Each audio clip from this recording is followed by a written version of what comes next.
na po kami. Muli po kami nagkaisa rito. Dito po, magawa kami ng mga test. Umulan man po, umaraw, nandito po kami lagi. 10 ng aking mga kasamaan. Ayan. So, tuloy nyo lang po ang inyong pagsubaybay sa aming YouTube channel, Malayong Silangan Transport Cooperative. At gayon din po sa patuloy naming pagsasaayos ng aming terminal sa sunod-sunod naming mga proseso. Ayan na po, nagkaisa na naman po sila.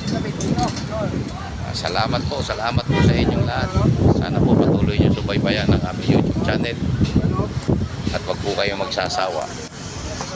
Ito po mga karugtong ng umpisa ng aming pagtatagumpay sa Malayong Silangan Transport Cooperative.